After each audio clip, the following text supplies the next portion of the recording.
Podcast is about having a lunch bunch, which is a social group for students to help them with their social pragmatics, so they can have or feel a better self-worth about themselves, as well as help build their self-esteem, create and sustain friendships, which these students, which are special education kids. The people in the meeting are a paraeducator, myself, the SDC teacher, a supervisor of applied behavioral analysis, an ABA supervisor, a general ed 4th grade teacher, and another ABA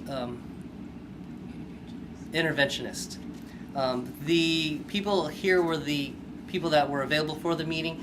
The 4th and 5th grade have collaborated on this project or lunch bunch in order to get this started, but they weren't available for the meeting. All right, so the meeting here, we are talking about how we're going to facilitate the lunch bunch and I guess the process or how to introduce the general education kids to interact with the special education kids in this lunch bunch to help them with their social pragmatic social skills and whatnot. Did anyone have any questions? I guess we were going to start with some guided practice with using cards and which were idioms. I was going to ask you, why are you using those, choosing to use those first? Well, we collaborated with the speech therapist who had seen some of these kids previously, and she said these are great for dialogue, helping them with their skills, I guess social skills, helping them with, what was it, like entering and exiting conversations, staying on task. Yeah, social cues. Social cues. Okay, so the teacher, let's say the special ed teacher or you would Yeah, primarily it will be one of us because like with me being a paraeducator, I work with the kids closely, and so I'm already a familiar person. So for me to introduce the cards, and what these cards do is that they like the idioms show them things that are extreme language, you know, like horsing around, you put your foot in your mouth, how sometimes things aren't literally exactly what a person is saying, because a lot of times with our kids who are autistic, they have problems deciphering between the two. And the pragmatics, it gives you different social situations, and the kids have to respond as to what the appropriate response would be. And so by having the general ed kids with our special day kids, we'll have a variety of responses, and we help the kids narrow down to what is appropriate. And this would be something that would be facilitated between myself, the paraeducator, or Mrs. Maria, who is the ABA interventionist, because we shadow the kids and we work directly with them hands-on, and it's something that's outside of academics. And so we fear that like if the teacher were to do it, it would still seem to be something that was academic, whereas with the A's, we're almost looked at as it's a little less intrusive. Yeah, because they sometimes see us as we play on the playground with them a little bit more. We directly work with them with making conversation with their friends. So these items will serve as the first option or the first level, I guess, in their socialization process. Like the intro. Then we can move on to, I guess, more. Yeah, because this is just to help with the special day kids, helping them to respond and interact appropriately with the general ed kids.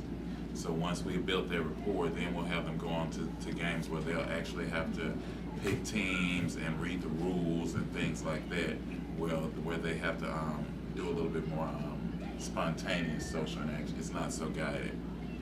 And they can generalize the skills from this particular area into a more naturalistic game. I want to try to keep it more natural too. Yeah, so we figured that since we're starting with cards, we'll move on to a card game where each individual player gets their own individual cards, and the table is just a forum, and so they interact here together. And from this, then we'll go to the larger board game where they'll all have the common board that they have to share and play on together. And as they master each thing and they're successful with it, we'll start to add kids to the group. We don't want the group to go over a number larger than 5 or anything like that. Although it is open to the whole campus, that's the other, or the 4th and 5th grade, just because so we don't get anything where we're we don't wanna, segregating yeah. other kids. We say you cannot. So if I understand you right, it's going to be taking your students and working with the cards first. Then you will move into the card game where your students will work with it. Well, we will have some general ed kids in Okay, on this. come in. Once Yeah. your students have been exposed to it and you seem like they feel comfortable with it, then you'll invite some general ed students in to play.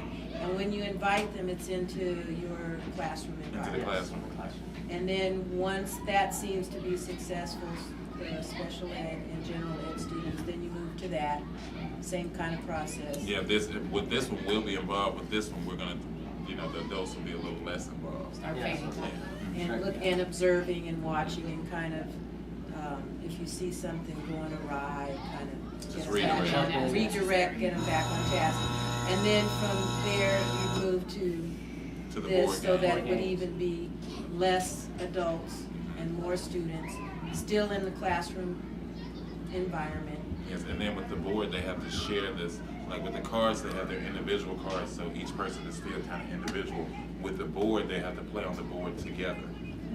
And for our kids, that'll be a challenge for them to leave their pieces there and for them to wait their turn. And so the more successful they get at that, then we'll start to switch kids in to have them interact with different kids.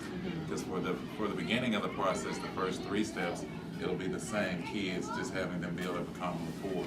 But as they get more successful on step 3, we'll start to change the kids. And if we become very successful, we'll even start to change the location. And that's why I was asking the question, because in the regular classroom setting, what I could do in our grade level meetings is talk to the rest of my grade level and let the teachers know what's going on, so that when you get to the point that you need general ed students to come in, then we can ask what students would be interested in going over to play. Those students could, we'd even have like a sign-up sheet of what kids would be interested in doing it, and kind of a rotational thing, so then you at least start with students that are interested in doing it. And then by word of mouth, oh yeah, I went over to so-and-so's room and we were playing this, then some other kids will want to come and build an interest that way. And hopefully to sustain friendships and they'll have some bonds with other kids when they move up to the grade levels. Now, one of the questions I have as a general ed teacher, when I'm inviting the students to come and join into the activities, how much, or I know I'm going to have to give some kind of preparatory type, so. Some guidance, and I guess you can somehow just tell them that, wow, that's an interesting, how would you just tell them that, well, they know that we're a special education class. Well, the thing is that, like, by the time that we involve the general ed kids, we will have introduced the idioms and the pragmatics to our kids, too, so that we have had time to kind of prep them on what the appropriate responses could be.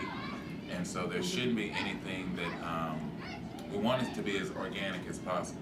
So we definitely want kids who are volunteers, who are interested in getting involved. We definitely want to have all teachers on the grade level to be involved as well, because we don't want it to be, it should be something that's significant for every kid that's involved. We're building it around the goals and the needs of our kids in particular, but every kid that's involved should get something from it. And so we could even, given the success of it, we'll even start to move, like it could be in the special day class one day, and maybe in your class one day, and maybe another teacher. So, because we don't necessarily want there to be a stigma or anything placed on it. And that's why I asked the question, because it may be found that we don't need to say anything. We just start implementing it, and when things arise, then that's when you bring up social skills. There'll be general rules that will apply Yes. to all of To the all- students. Yeah, but anything else will be on an arm, because with a lot of our kids, there's confidentiality clauses, and so we're not particularly at liberty to divulge the same information, And given that we're district employees and these are agency employees, our limitations and responsibilities are different. Like I can assist on an academic level, and her thing is more social care. So, but I think that with everyone being on board, it shouldn't take long for us to get started, and I think that we should expect it to be pretty successful. Yeah. Thank you.